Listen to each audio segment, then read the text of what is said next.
Hi, 3DMJers. This is Andrea Valdez, and you are watching the 3D Muscle Journey podcast.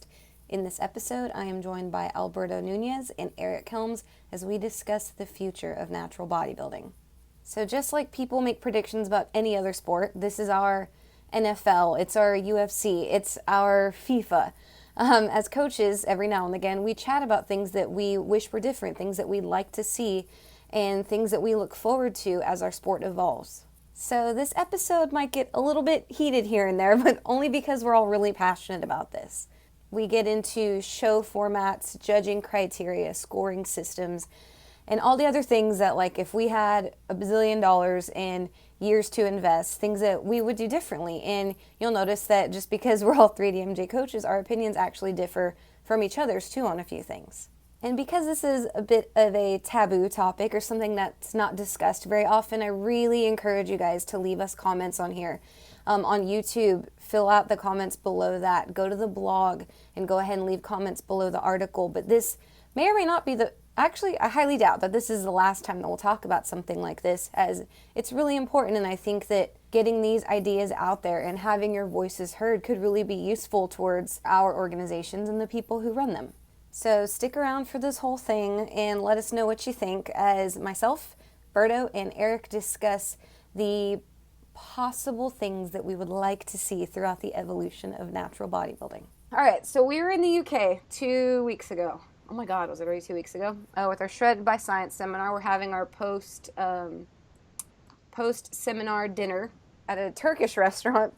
And we had a super duper long discussion about things that we would like to see different as far as the way bodybuilding organizations are, but the way better. Shows are run. Not better, because it's just our opinions, but how could they be optimized in our opinion? Not that they weren't optimal before. Right, because they're great.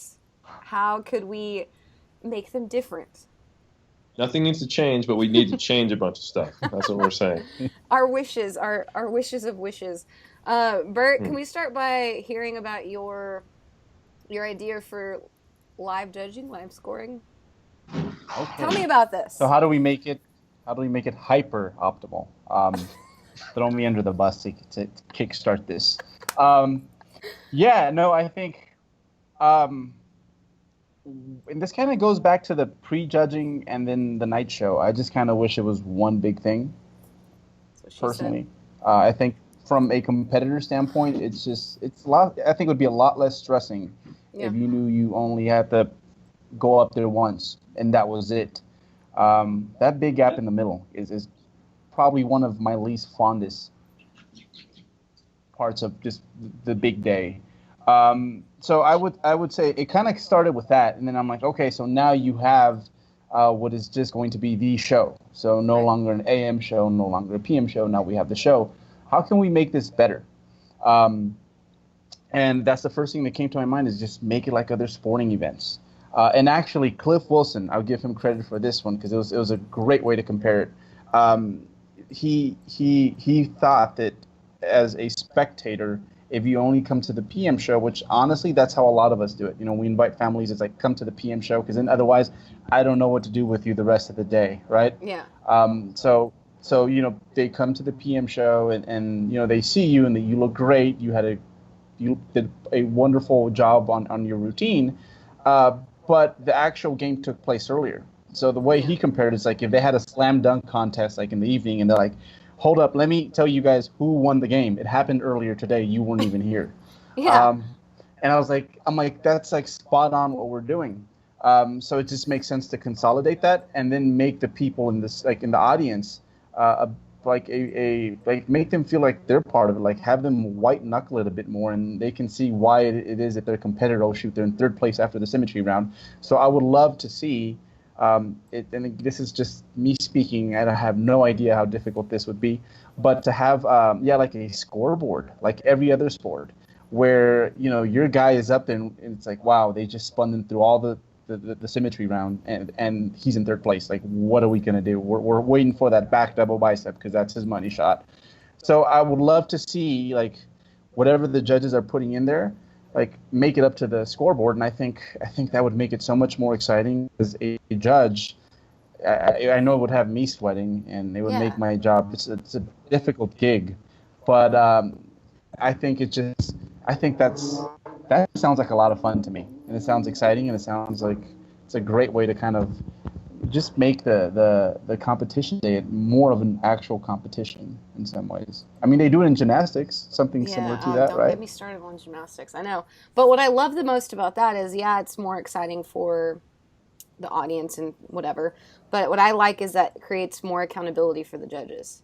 Not that, you know what I mean? Like, there's for every person who's won a show and been like, yeah, I earned it, there's, 10 people that are like, I should have had first if so and so wasn't on the panel and blah, blah, blah. And so coaches this person, blah, blah, blah. But if they're actually like what the judge is putting on paper or entering into the system is now broadcasted up there on the screen, because nobody even knows the scores unless you ask nowadays, for the most part.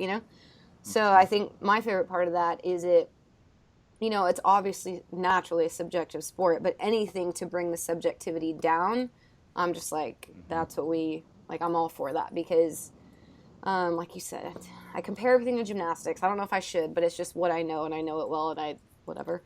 And, same with diving, same with like ice skating, same with whatever. There's a criteria in the scoring system, and this is another thing that we talked about last podcast with like amateurs versus pro bodybuilders, and how I wish that there was some type of baseline score you had to get to be a pro, whether you beat everyone else or not. Because if no one good enough to be a pro or whatever, I put my fingers in quotations, if someone earns their pro card who's not quote unquote good enough to be a pro, then they go into the pro ranks and get killed. Well, it's like maybe they won their show, but because they didn't meet the minimum judging criteria, now they're kept in the amateurs as they should be, and they can continue to have probably a better relationship with the sport than, like Brad, how we talked about in that episode too, where now he's a pro and he feels like he's always going to be like at the bottom of the pack. Okay, I'm done with that. What do you think, Eric? A couple things. So I think just to clarify for the audience, what Berto's talking about is actually having like a projection of like judge 1, 2, 3, 4, 5, 6, 7, and then after the symmetry round, the scores go up, and then for the muscularity round, the scores go up, and then depending on whether there's a pose down, and another set of scores go up, so people can see how they're actually placed, which I think is a super cool idea. Yeah. I think, like you said, Andrea, this is a very tight-knit sport, which is cool. It gives that family feel, but at the same time, we often turn down judging at shows because we know one of our clients will be there, and we don't want to be perceived as having bias. But I would say there are many people who are in that same position who don't turn it down. Yeah. And I'd say probably 90% of the time they're not, letting that influence their judging score. But it's just another layer of protection. If like, oh, he got first, seventh, first, like that person who is maybe actually trying to get their clients an edge because they're on the judging panel, will be much less likely to do that if it's going to be visible to everyone as it happens and everyone can see who the judging panel is. So I think that's super cool. It's basically already there in powerlifting, Yeah. They've got a projection up next to the platform where they've got what attempts you've made, what attempts you haven't, your projected total based on your openers, and then as you complete your second attempts. So people are jockeying for position once you get to that final deadlift, and I see no reason it can't happen in bodybuilding. So that's my thought on what Berto said. On what you said, Andrea, I don't actually think there's a way to get a minimum score for people so that they have to, place well, because it's unlike gymnastics.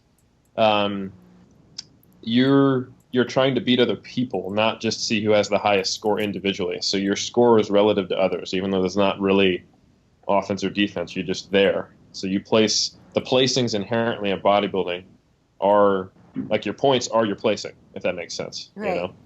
And that's what I think would help to change that is if you could get 10 out of 10 is perfect conditioning and you score at an 8.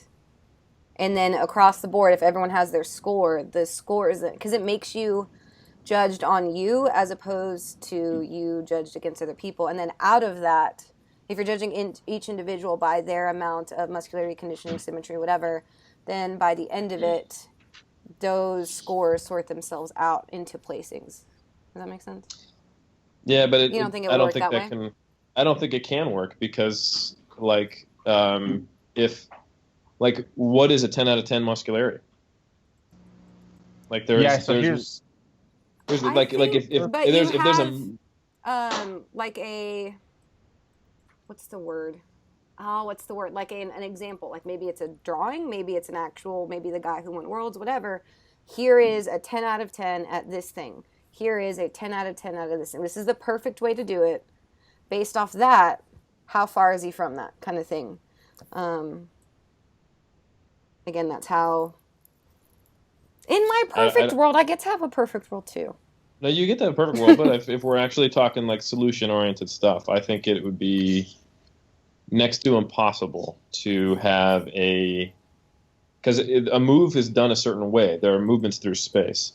The actual qualities of the body are they're always going to be relative to someone else. Like someone could be bigger than Doug Miller, you Right. know.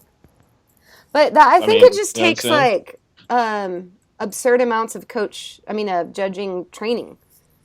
You know what I mean? Like the book on how to judge a freaking vault, a single vault, right, is like pages and pages because the angle at which they're hitting, the angle at which they leave the vault, you know what I mean? When they land, how deep is their knee bend, like shit like that. So if you had, again, a Doug Miller, and like the reason that he's so good at muscularity or whatever is because, or symmetry even, is the ratio of his shoulders and quads to his waist is approximately blah blah blah. Like I don't know, but is there a way to? That's I hear what you're saying, Yeah. and my answer is I don't think there's a way to Okay. do that because the ratios are based on what your eye sees, not the actual ratio. And the actual size of his muscles is not what you're judging, it's the appearance of the size of the muscles. So like in a vault, you're actually judging angles. So there are more objective criteria, and it's more about is the human eye able to capture it all. That's where the issues come in the judging. Right.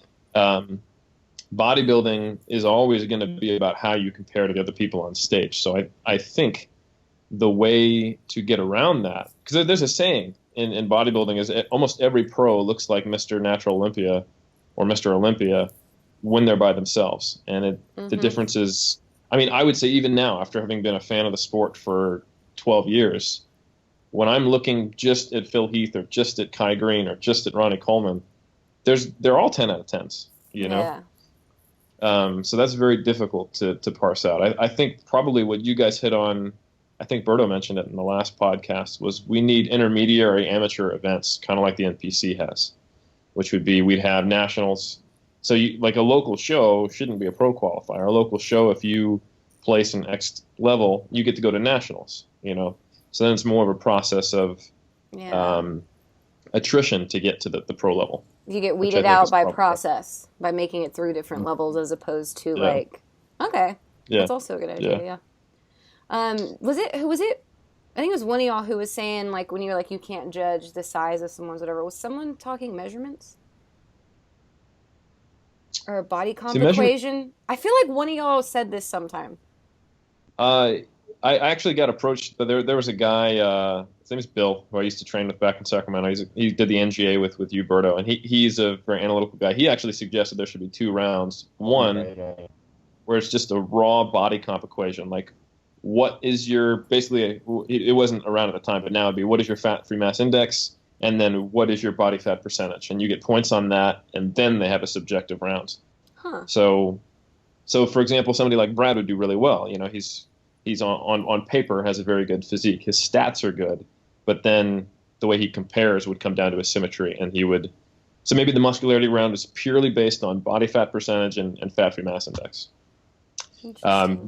But the problem with that is, from a scientist perspective, I know that there are ethnic differences, height differences, Hydration differences, and people start hydration water differences. loading and stuff. Yeah. Interesting. Yeah, you have the opposite happening. They'd water load for the muscularity round and then try to get it off for the. But so you'd have there's a whole can of worms. You get unintended consequences when you start to go for that. So I think probably a much more feasible and realistic thing is to try to have like a national level event. But then the problem is like you guys talked about, you can go to a show where there's only 6 people. So is there actually enough interest in some of the organizations or in some of the states, some of the regions to have a big enough local shows to get national qualifiers, Well, and it still blows my mind that there's multiple organizations.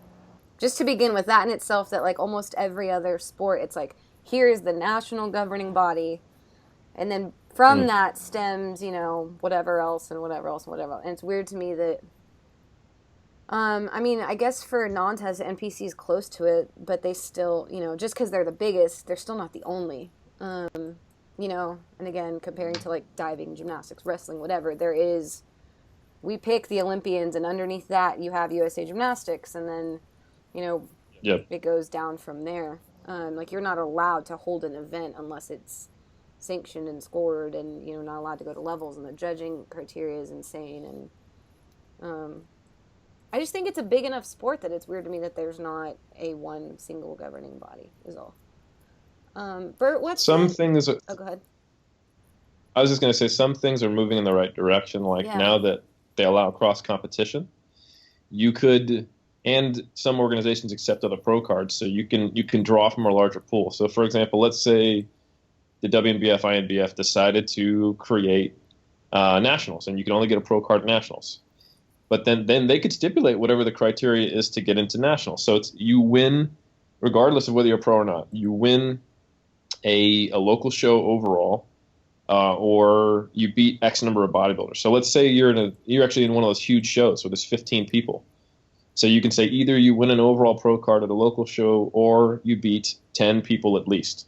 So that way you can have guys going to nationals who might do like Natural Mania or the Hercules, and there's like maybe the middleweights has 12 people. They place second. They can actually go to nationals, which is maybe the equivalent of like me. Oh, I beat a total of like 4 guys to win my pro card, but I won the overall at least. So I can go to nationals to prove myself instead of getting a pro card, that kind of thing. Gotcha. So Bert, what was the organization that was like, is it ANBF that was pushing like, now we only do single shows, like no morning and night shows?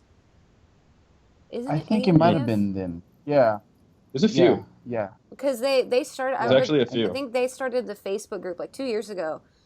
That I remember you posting about it, like that it was like super new then. Yeah, and I've had 3 people in the last 2 months do shows where there was just one show at like 3 p.m. or noon or something. I think it's great. And generally, like most people, if you look across most federations, it's kind of up to the promoter on whether or not they do it that way. There just seems to be a lot under that specific federation. But I think to be fair, actually, I can't say it's a young sport, but it's an evolving sport, natural physique sports. So we're still kind of figuring things out. Like, I love what's happened with powerlifting. Like, all the big drug-free powerlifting's done the USAPL. So that's been wonderful to see happen. I remember that one federation we competed with many years ago, Eric. Like, there's no more meets under that banner, like, at all. That's true. Yeah. So I do kind of like the whole open market thing, where, hey, whoever's like doing their job, doing a good job in regards to the athlete experience and advancing the sport, you're going to be around in 10 years. So in a way, there's nothing wrong with a little competition. You heard it here. Alberto Nunez is a free market capitalist when it comes to bodybuilding. Let the record show. He'll be voting Gary Johnson, 2016, Libertarian Party. Another thing that we talked about too at that dinner, which I'm gonna not get fired up about, but it's not a bodybuilding thing. I think it's like an America thing. Is everyone getting awards all the time? That drives me nuts. And not just this is just me, in my opinion, on sports in general, is that people are getting. How do I say this right and not be a jerk about it? Like, it's just people I can't lose well? Is that a nice way to say it? I don't. Yeah. Is it that the everyone gets awards because it makes everyone feel good and they come back for more shows, which makes money in the long run? Is it that? I mean, I don't know how it came to be, but I very distinctly remember losing in sports when I was a kid and dealing with it. And it's weird to me Mm. that even adult sports, they're like everyone gets an award, like that's in the flyers, like, hey, sign up for the show, blah blah blah. Everyone gets an award. It's like if you weren't top 3, top 5, or something like that, it's like you should go home empty-handed. I feel like that's the way I it don't think it. should be. I personally don't think it matters because in the end, you either win or you don't. You can have a fifth place award, but it's an award for fifth place. Like it's still clearly stipulated that you didn't get fourth or third or second or first. You didn't get a pro card. You didn't get a pro win. I think it's So there's a hierarchy regardless. yeah, but I think the opposite too is when you have a class of 14 at a big show and 14th knows he got 14th. It's like here's the top 5, they got their placing, and then that's it. As opposed to like there was 20 people in this class and we're going to name you all the way out to number 20. It's like kind of the opposite problem too, I've actually never seen that. Oh, I have. I've only seen top 5 awards. I'd say that's probably the most common. Is they'll get the top 5 up there for the finals. I'm sure it happens. I'm gonna say you've been to a show with me when this happened. I've been to a lot of shows. I've seen one occasion. I've seen one time where like something like that did happen. Where I'm like, you guys are run out of medals at this point. Yeah. There's gonna be none left for the people who actually won. Sorry, I'm being nitpicky. I think that was a general. I think it's not just everyone gets an award. It's also making divisions so small that everyone gets an award. Also, the same's happened with cheerleading too. I remember when I was little, it was like, okay, here's the division is varsity, 12 men or more, and then 12 or less. And then now it's like, okay, so varsity, and then there's like levels 1 through 4. If you have less than 10, if you have 10 plus a boy, if you like, so it's split to where there used to be 30 people competing for 5 prizes, and now it's like 10 divisions with 3 in each, so that if top 3 gets awarded, everyone gets an award. I think it's just a general trend. Again, like if there's 10 male bodybuilders and you split them into light, middle, and heavyweight, it's like, can just be male bodybuilding. Like maybe there should be they don't split unless there's a certain number. I think that could be useful maybe. I think, to be honest, yeah, they do that sometimes, yeah. But I think, to be honest, the more I think about it, I think a amateur nationals being the only place you can get a pro card would solve so many problems each year. So many little ones, like I'm bitching. Oh man, yeah, like if you literally if the INBF or the IFBA, one of the big 2 came out and they just said, you know what, you can only get a pro card by winning your class at nationals, period, and we only accept people to go to nationals who won a local overall or beat 10 bodybuilders in total, no matter what you did, then to go there, then man, you would have, you'd have all these people doing the local shows still, so it wouldn't kill the sport, but they would all be trying to go to nationals, and then there'd be something to say of going to nationals, right? Right. I'm a nationally qualified natural competitor instead of I'm a pro who's never going to have any shot, and then you'd have, like look at USAPL nationals. It is huge, and there's still the tiny meets with only 8 people, competing all over the country. Yeah. But nationals had like 1,000 people, competing in it. And it says something to say, yeah, I placed 10th at nationals. Like that's pretty good, dude. There's 50 people in your division, Yeah. Yeah. What's funny is the same as that, but also it's like I think too if there was just one governing body that they could make all these decisions, because it, as much as we say like, well, if they did this, well, yeah, one organization could, one show could, but it still, unless everybody does it, it doesn't really have an effect. I don't know, man. I think so. Here, in my opinion, here's the way you get around it. And INBF or IFPA, if you're listening, if you make nationals and you only accept your own pro cards from now on, I know that's controversial, but you accept people with pro cards from other divisions to go to nationals, and you accept people who beat at least 10 bodybuilders from other divisions shows to go to nationals. If they get a national qualifier rather than a pro card for your division, now all of a sudden everyone will still get filtered there, and you'd have Over time, You know, it would all funnel to one. correct. And you Yeah. could have like they do in the NPC. They have USAs, they have nationals, and they have a few other pro qualifying shows. So I mean, Yeah. if the worry is we're not going to have enough pros because there's actually like 10 people per state getting a pro card per year. If you think Yeah. about it, every overall winner. Yeah. Then you have 3 national level shows, and then you have your 3 or 4 weight classes. So you'd still have like 30 pros a year, which is it's less than now. But to be honest, so many people who get pro card don't compete at the pro level anyway. I mean, people get Yeah. pro cards all the time and don't even try to compete in pro shows. So it's kind of like, that's not really a real concern. I would say probably only 2 out of 10 pros actually compete Why? because they're not competitive. That Yeah. sucks. Yeah. So There's one federation back home. Let me tell you this. There's one Okay. federation somewhere. There's one federation somewhere. You can edit that however you like. There's one federation somewhere where I've seen it happen once, actually twice, where there's 2 competitors that look pretty good at that show, and the head honcho decides that Both. we're giving a bonus pro card today. Yeah, like, and it's just like it's gonna be to the point where it's like, what is next? Like, everyone who's here, look underneath your seats. You have a pro card. like, Yeah. like, it's ridiculous. Yeah, Yeah. it's ridiculous, and they do it because they look pro caliber, and it's like, okay, these guys will compete. So it's very common, and we've had it happen many times where we're like, man, you're a really good bodybuilder. How are you not pro qualifying that like I did? Is just I didn't necessarily feel like I was ready for it, and that's because it was earned at like a small very amount. like local level, like in a village somewhere. Yeah. Mm-hmm.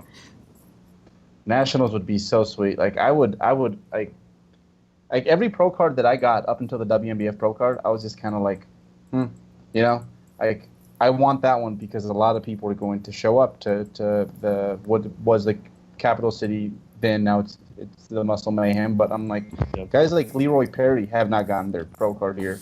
Moji Olua tried to at some point there, and he didn't get it. So it's like that's where I want to win it, because if I win it there, then it was well earned. Moji got his pro card there.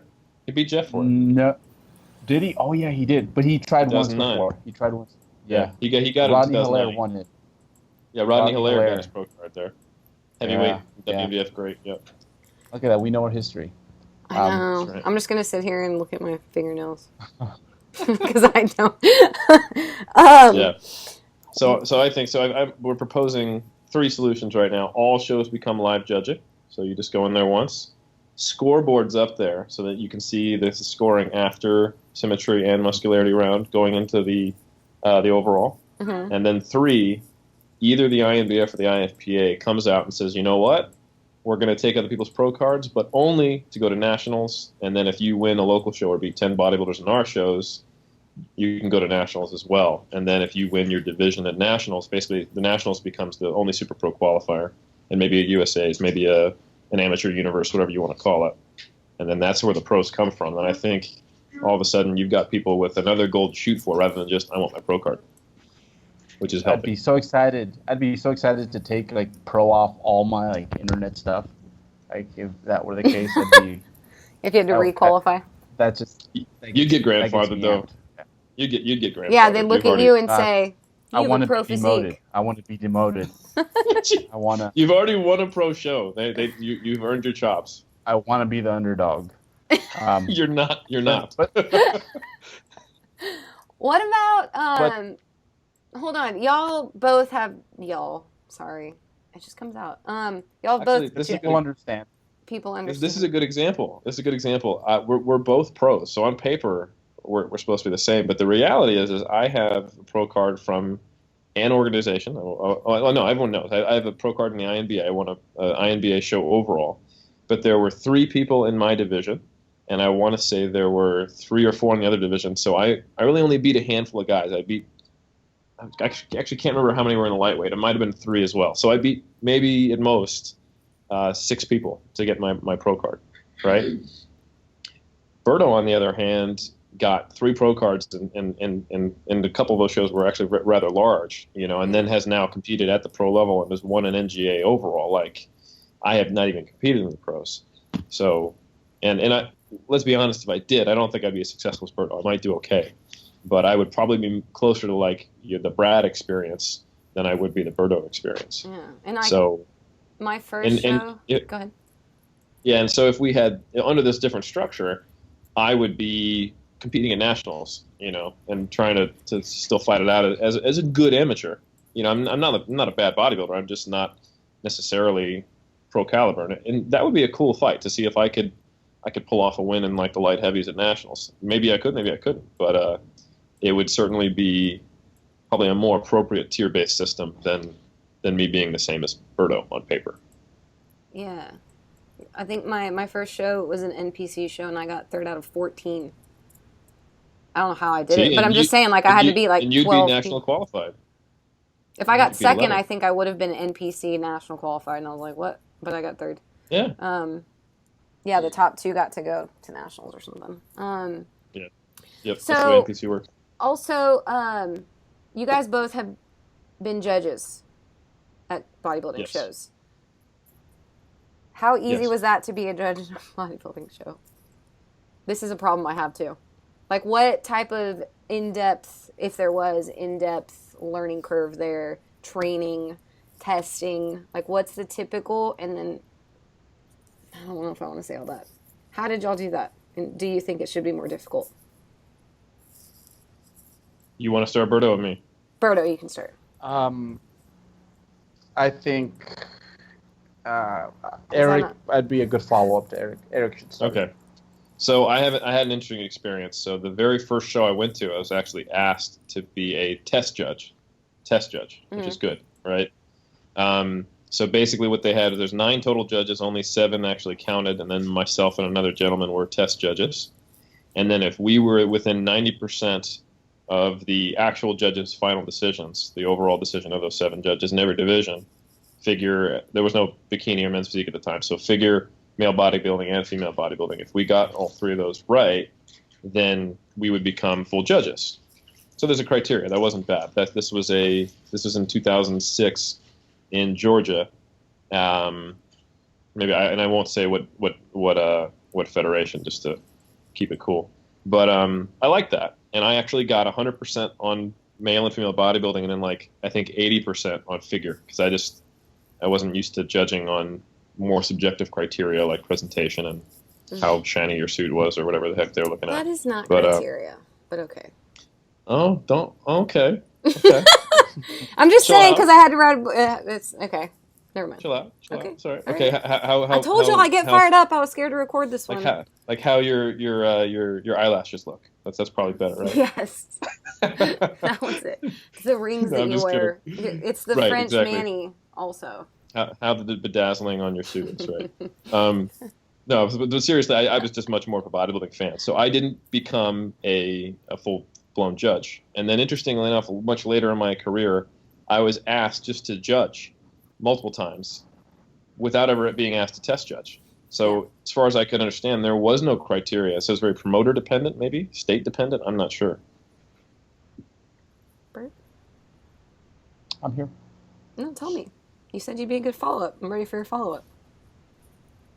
Oh, Eric is not talking anymore. This is true. Correct. There we go. Did you have a lag in your stick? Do you want me to just move on? No, let him wrap up those thoughts, though. I did.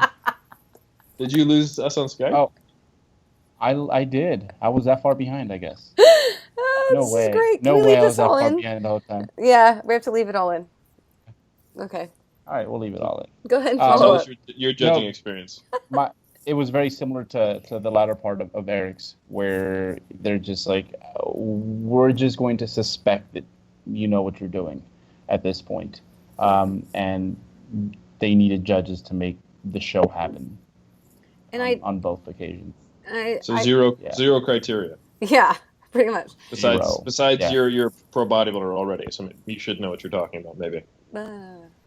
Yeah.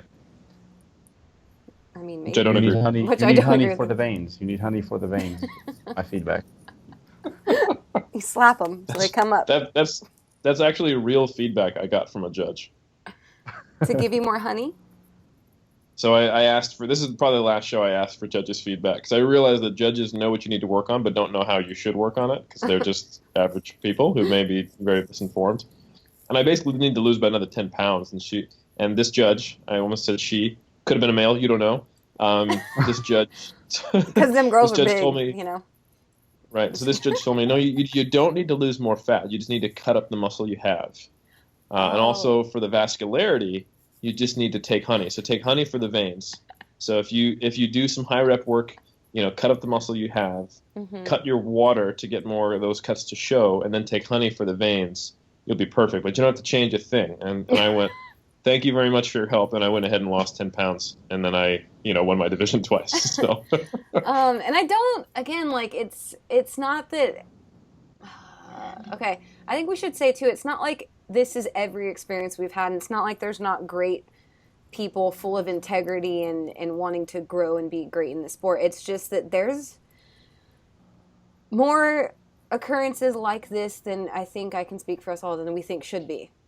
The fact that you can just be like, hey, you look really good on stage, you should probably be a judge. Kind of thing that just shouldn't.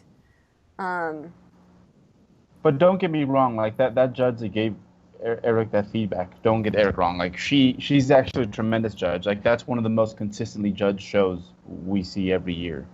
yeah. So she's good at identifying what the criteria is, and if we had something standardized, she'd be great. I just wouldn't take the actual advice as to how to get there. Well, right. But I just think the training in general it's I've obviously lacking. never been asked to be a judge, or I've never been a judge, but for what little time I have been in this industry, every time I go to a show, I see a mix of some very well-respected, obviously long-standing people in the sport, almost like pretty often sprinkled with someone I'm like, they just did their first show last week. They just, you know what I mean? They're coaching 5 people on stage, or they told me they weren't judging, and I guess they got a call last night they needed to, kind of stuff. And again, I'm not trying to talk I don't think I'm No, not trying to talk you don't shit. have, It's just you're not. It's so easy to point out how this is an issue. Like let's look at it in powerlifting.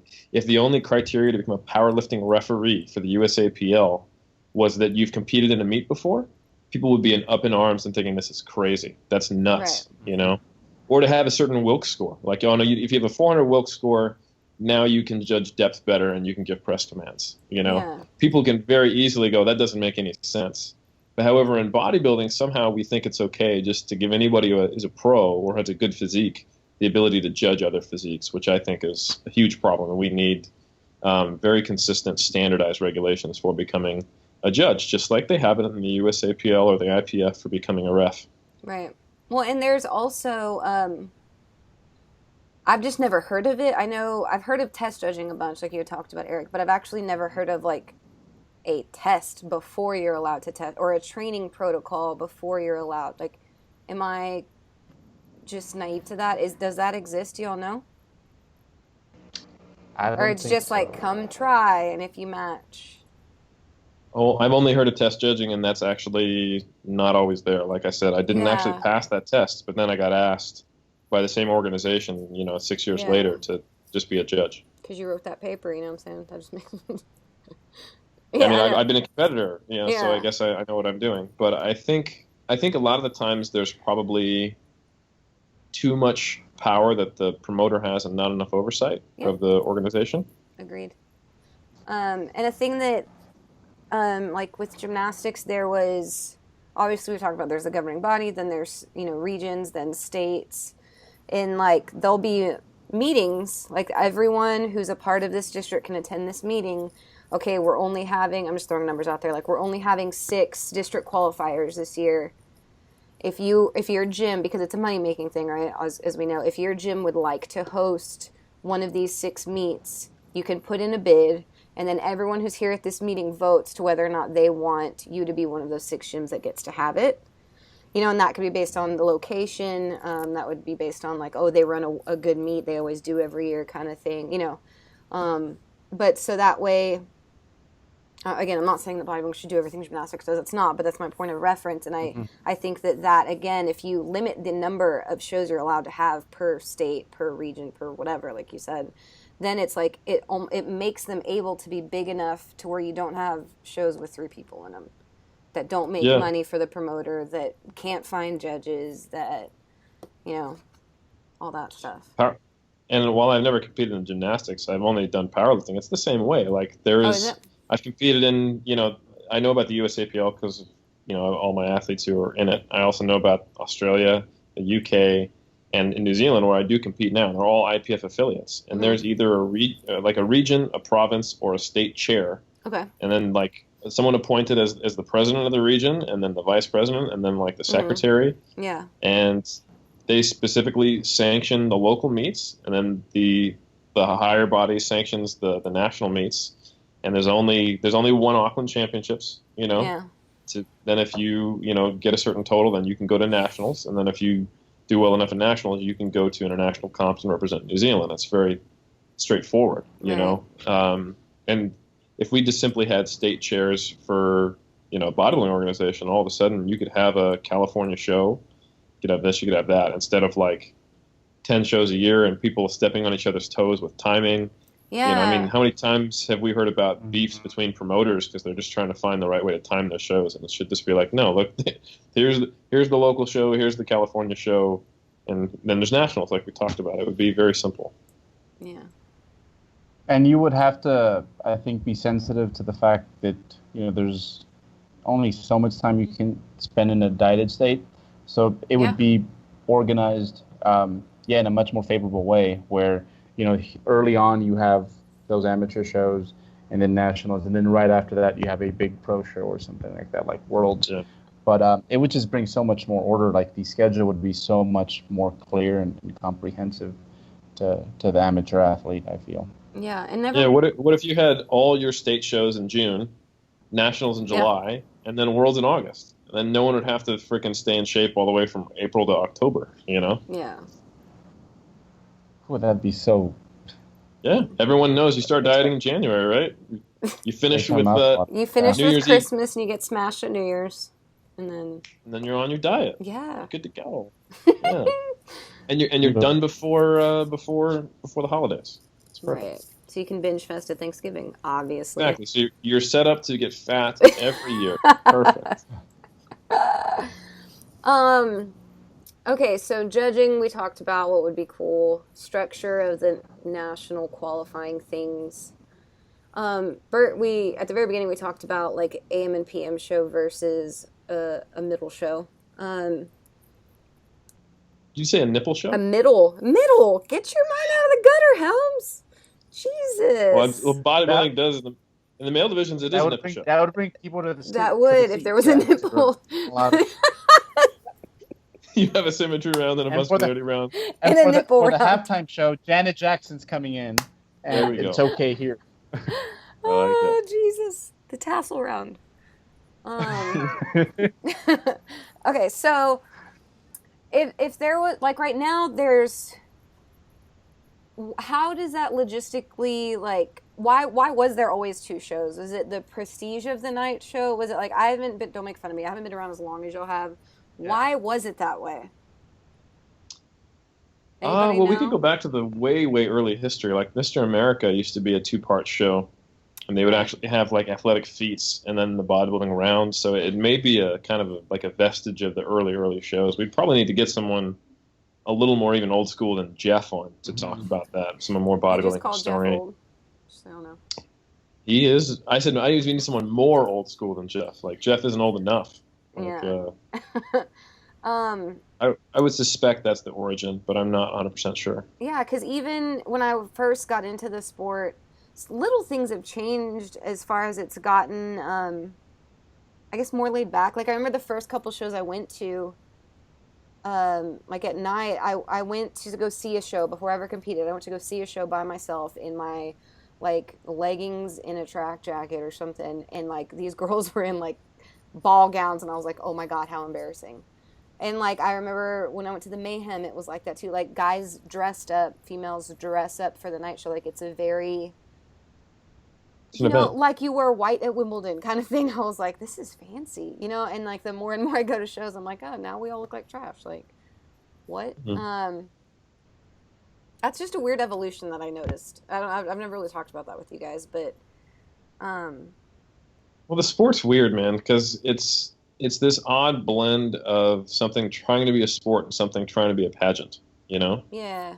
So it is like there's performances at night. Like people are doing dancing routines. If there's actually a fitness show, there's actually a fitness routine. If it has one of those odd divisions where they include like a nightgown thing, like sports model as well. Yeah, sports model. Like sometimes they have to give speeches and stuff. It's like I'm a purist. If I really had it my way, you could still have all the other divisions, but there would be shows that were just male and female bodybuilding and nothing else. Yeah. But that would be you'd have 8 people competing. I understand logistics wouldn't work, but yeah, I'm scared. Until you brought that up, I was scared to bring it up because I don't want to get myself in trouble with like what division should or shouldn't be in bodybuilding shows. Yeah, it's just our opinion. I mean, the reason I like male and female bodybuilding is because it's very clear and cut. You get as big as you possibly can. You get as lean as you possibly can. No one's judging whether you put on makeup. You can just get a very cheap, bikini, and you don't need any heels. You put some dream tan on. You put your hair up in a ponytail. You flex on stage. It's just like being a guy, except you've got a top, and that's it. And it's really there just about judging the physique. No nipples. Correct. Okay. The only difference is the nipples are covered for the female bodybuilding. And it's still a subjective, quote-unquote, sport. Someone could still say it's basically just a muscle pageant that requires training, but it's as objective as it can be, where it's the more subjective criteria that's in there, or the more things that are judged on, you can actually be, too lean for figure in some divisions, or rather some federations, but not others. Yeah. Or as you slide from, bodybuilding to physique to figure to bikini, all other attributes besides your physique become more and more heavily judged. I just think that makes it harder on the judges. So we have more and more odd judging calls and people scratching their head, and it becomes just a little more frustrating for the competitor in the audience. And what's funny is I've never, like when I think about it, I've never seen a figure show where they're like, she's too lean. Like never. And that's supposed to be a judging criteria, but I've never seen that. That's very federation dependent. Yeah. I mean, I know it says it in every major organization. Their criteria is you should not be as lean as bodybuilding. You should be a more feminine physique, whatever, blah blah. But it's all if there's 2 girls that have similar symmetry, it's just a delts and abs show. Yeah. And how lean can you get? It's evolved in that sense. Yeah. Though. It has evolved. Like they're more okay with it. Mm-hmm. At all levels with I think figure with now that they have other divisions, it's bikini and there's women's physique too, I believe, right? Some organizations, they've actually done away with female bodybuilding. It's now called female physique. Okay. Yeah. Okay. I know, that's so crazy. But it's like the some of the criteria for figure has kind of moved a little bit is now that we have bikini. So that's why I think now it's like when the figure comes on, like to me it used to be like, here's some girls that are maybe 5-6 pounds heavier than they should be on stage. Or like now it's like one of my favorite divisions, to be honest. Like it's like female bodybuilding but just symmetry poses. Yeah. And then a few other things here and there, but the thing with I guess like natural bodybuilding evolving, that's one thing I will commend them on, because I mean I don't necessarily get, for example, men's physique. Like I wouldn't want to do that. I mean, I work too hard head to toe to have a very important part covered up. But other people get it, and just because I don't, it doesn't mean that I shouldn't acknowledge that some people want to do it that way. So it's refreshing to see that part of shows now. Both because it means that they're open to change. It means that they're open to evolving along with the sport. I disagree. And that's because I have like male physique athletes and bikini athletes. I just think it should be a completely different show. I don't think it's in their defense. I agree. In their I agree with defense, that. I don't think it's fair to have someone who's been judging bodybuilding for 30 years be asked to look at 15 girls in their bikinis and like who's the cutest in the front, who would I want on the front of a magazine. Like I can almost guarantee you half the judges looking at male physique and looking at female bikini are like, I don't know, they all look like they all look fat. You know what I mean? Or like they don't enjoy or appreciate the effort that's put into the presentation and all the other subjective things that they're being asked to do, where it's like the judge in my opinion, again, the judges that are selected to judge physique and bikini should not be the same judges that are judging muscularity and symmetry in bodybuilding poses. I don't think that, I'm not saying it's impossible. I think it's going to be very rare that you have someone that appreciates both of those and that would be able to, in the most objective way possible, or even have enough experience with both of those to know, I guess, what... I think it's possible, but with the current model where there is no standard to become a judge, I don't think we can expect it. Yeah. If there was actually a course, like here's how you judge bikini, here's how you judge men's physique, here's how you judge figure, here's how you judge bodybuilding, then I have no problem with it. But until if there's not going to be a course, then yeah, we probably should use the not very good model we have now and get experienced bikini competitors and experienced men's physique competitors to judge those divisions. Right. Although I would much prefer to have, an actual different training show. Course. Or a different show.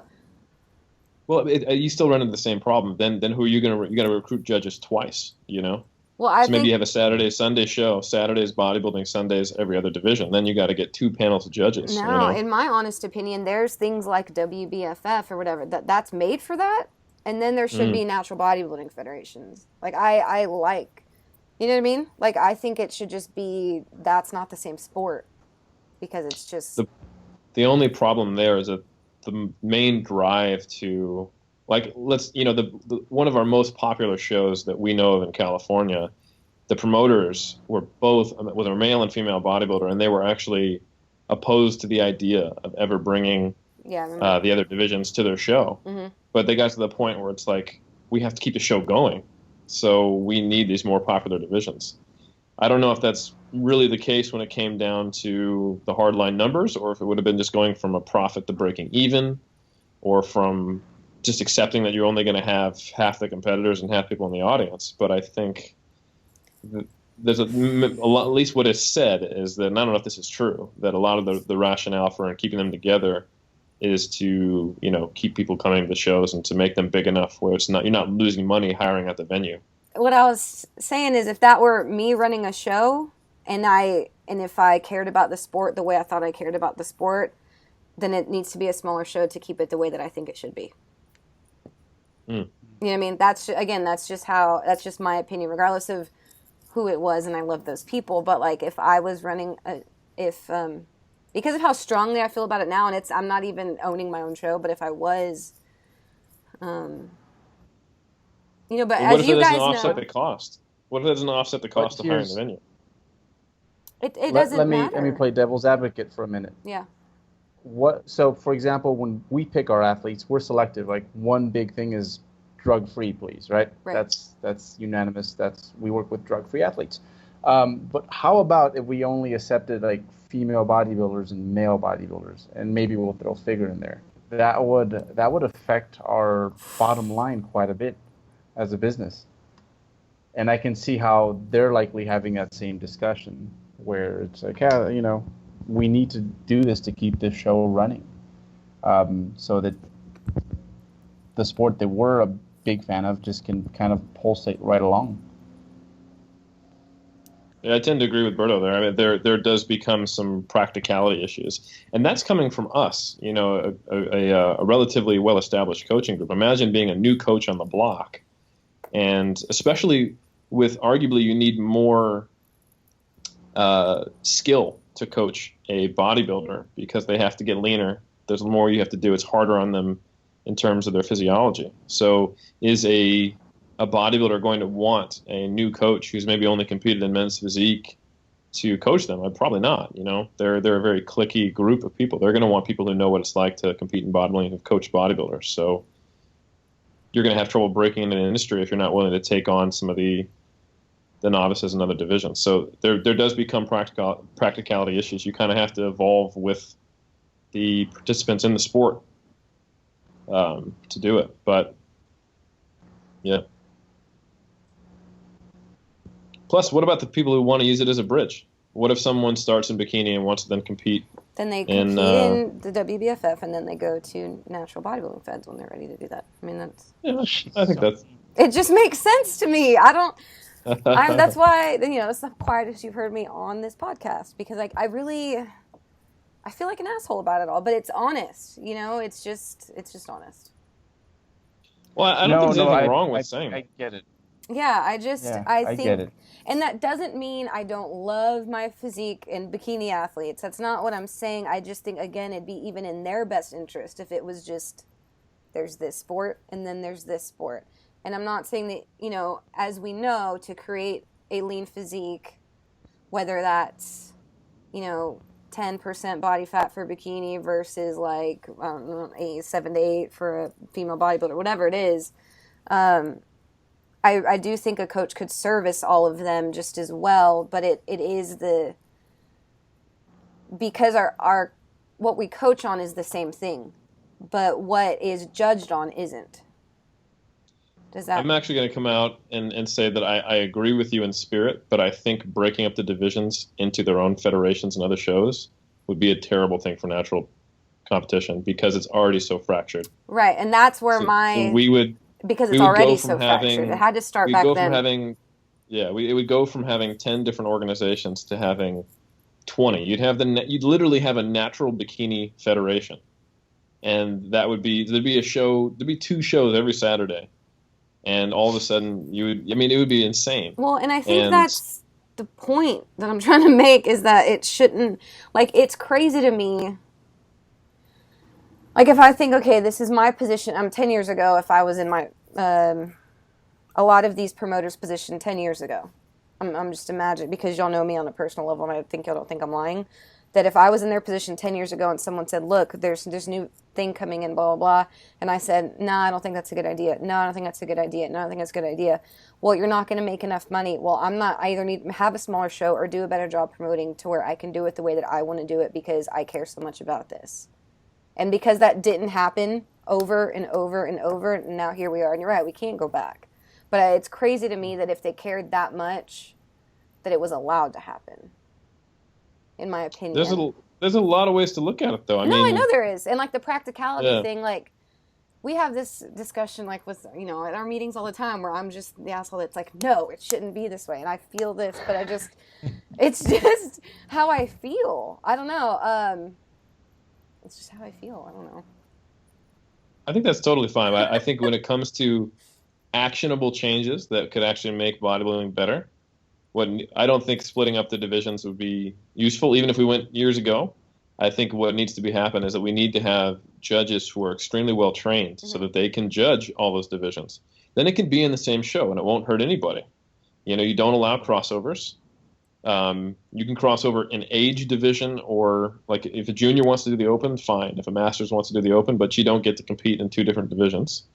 That's just the way for them to make money. And it clearly, it basically says that the judging criteria differences are not real if we're fine with a bikini competitor doing figure and also doing bodybuilding on the same day.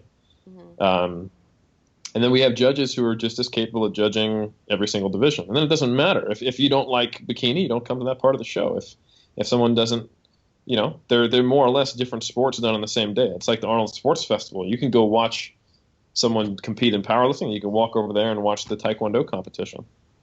They happen on the same day, same building. But, yeah. Okay. I think on an actionable level, in the current field we have. I'm living in the past.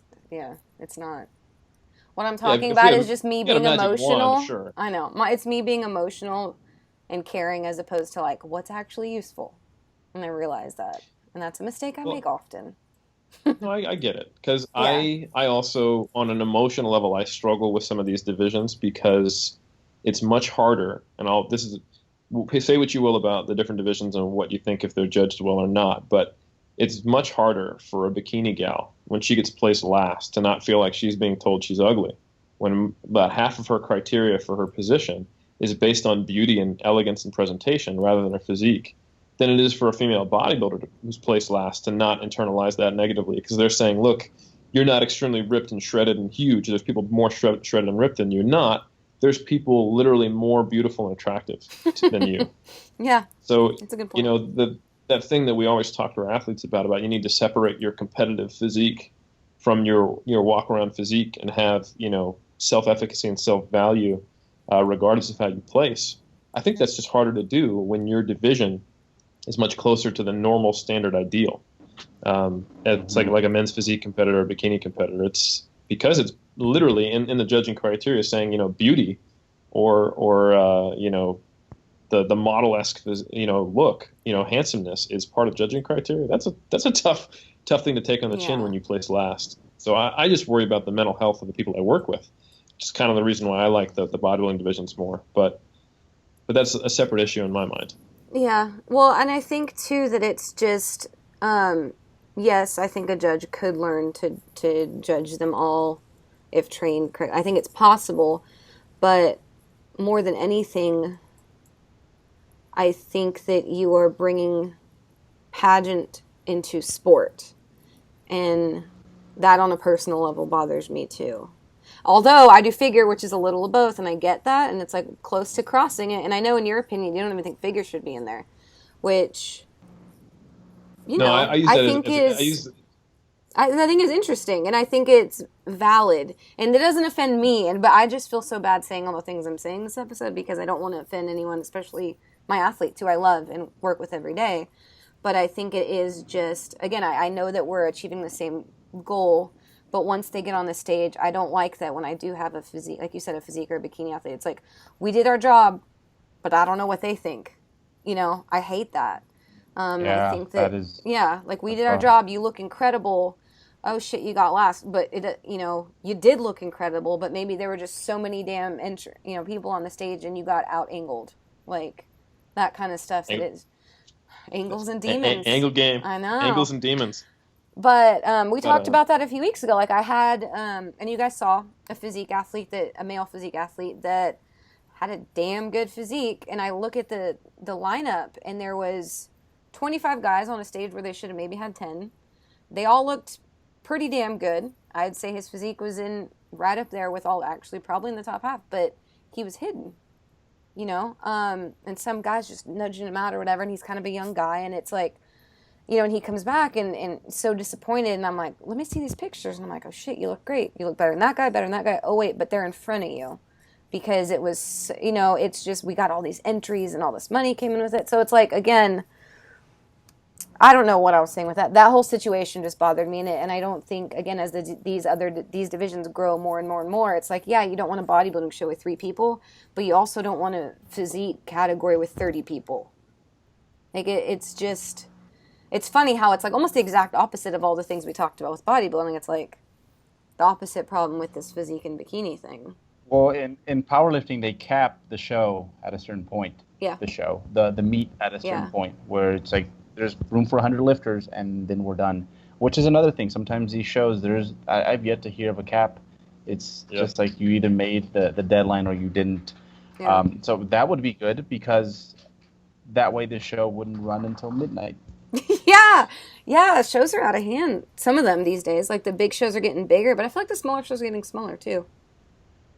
To me, it's all simply comes down to needing a repeatable, reliable structure and a systematic approach. If you get 30 entries and you decide you can actually do that in one division, then you have a very specific criteria for call-outs, how much time they get on there, each judge gets to ask like once to say, I want to see a different comparison, not any more than that. And you can only have 10 in a call-out. They go back, you get the second call, you get a third call-out, and that's it. Yeah. Instead of, let's just throw them all 30 up there. And I got Fred to come in on last minute because we didn't have our 7th judge. Like, that's the mom and pop, last minute, no structure kind of organization of bodybuilding is what kills it.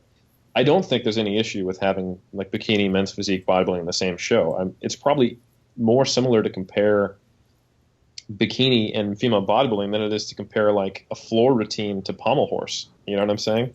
Like, Okay. yeah, they're very different, right? One is flipping across the floor, the other one is being on a pommel. So to play devil's advocate here, the other one, you're still looking at people going through rounds and posing, but they're slightly different poses and you have slightly different characteristics. And I would even say, let's not kid ourselves, even if we had shows that were just bodybuilding, it's still a pageant. It's just a clearer pageant. I love to call it a sport, and I call them my athletes because they have to train and they have to put themselves through hell. But there's no rule that would prevent someone who could just, let's just say they had no myostatin and they lived on a part of the planet that had twice the gravity. Like, magic world here. Such a nerd. Some guy who never lifted weights and he was born with like a fat cell deficiency. He could just literally walk into a show, I've never trained, and he wouldn't have to perform. He'd just stand there and he'd win, you know? So it is a pageant. It's a pageant with a high athletic level of entry. But in the end, as much as I do call it a sport, I believe it's a sport. It's at least a competition. We can't sit on a high horse and say that bodybuilding is a sport and bikini isn't, because in the end, it's still a subjective comparison. Yeah, that's a good point. Yeah. And also, too, other than bikini, there's, like I said, I went to a show where there was sports model. So they were in their board shorts, and then they were in a sports-themed outfit.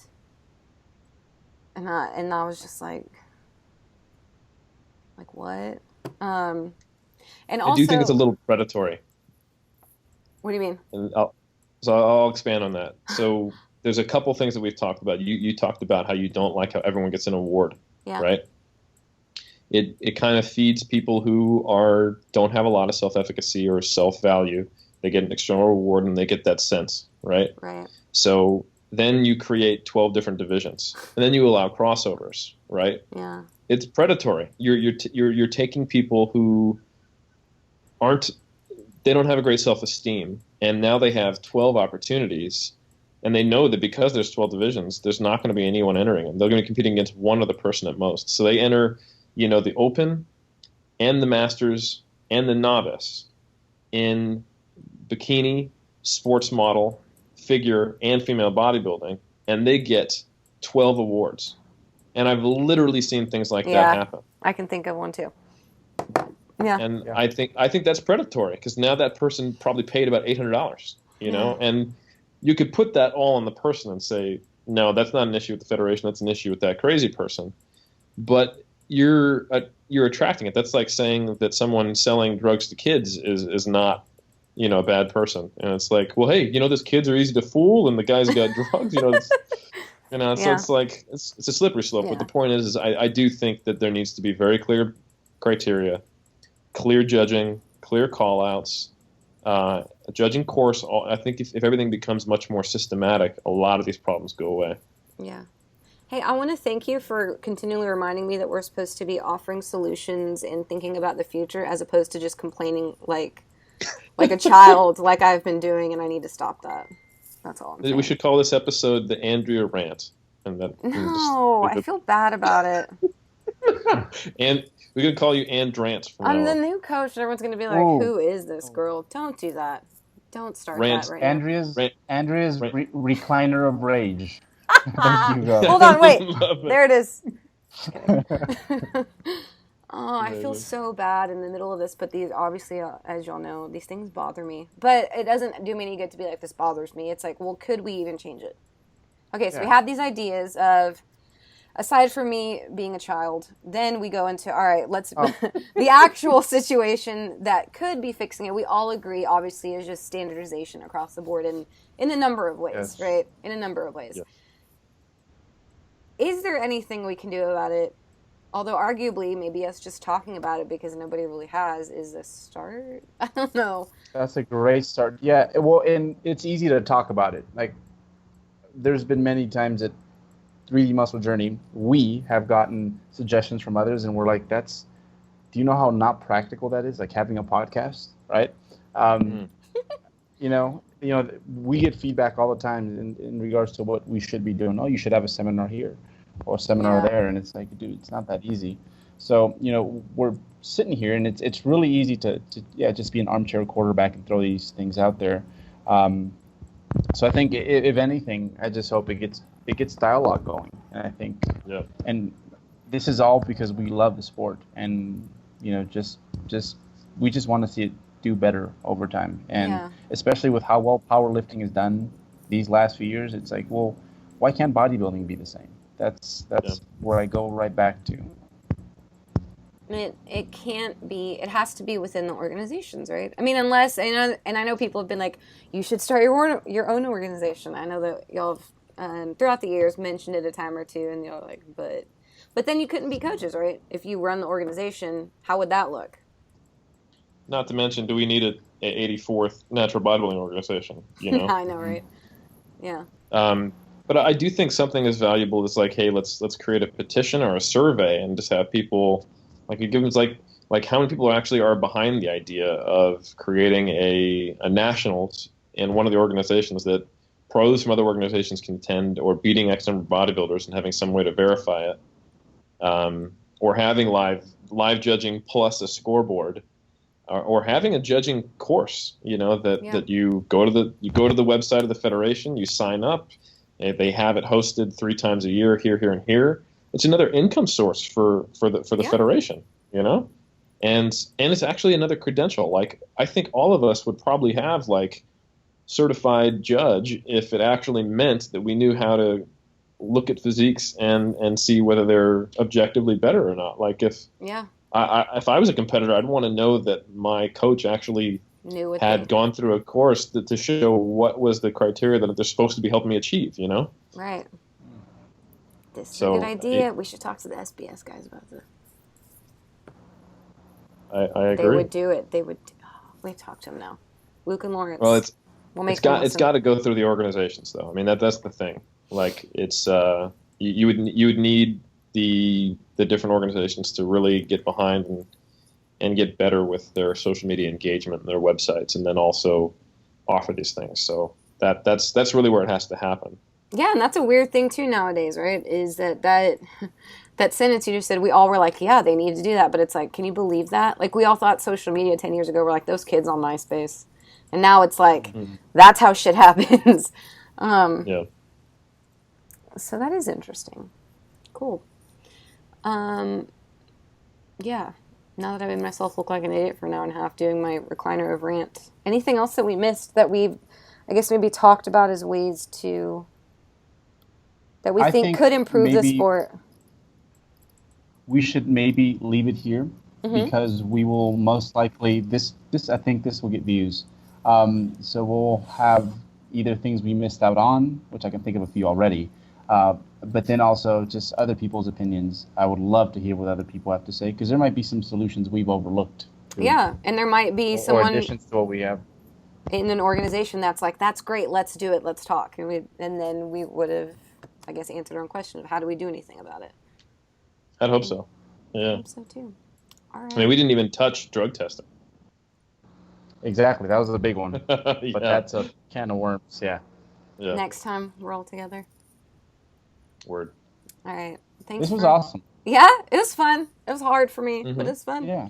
All right, I'll talk to you. You're allowed to have opinions. I know. Okay. Yeah. I know I'm allowed. I just feel bad because I can feel my blood boiling, and I look like I feel like a child. I'm gonna stop it there. Okay, I'll see y'all next week. Bye.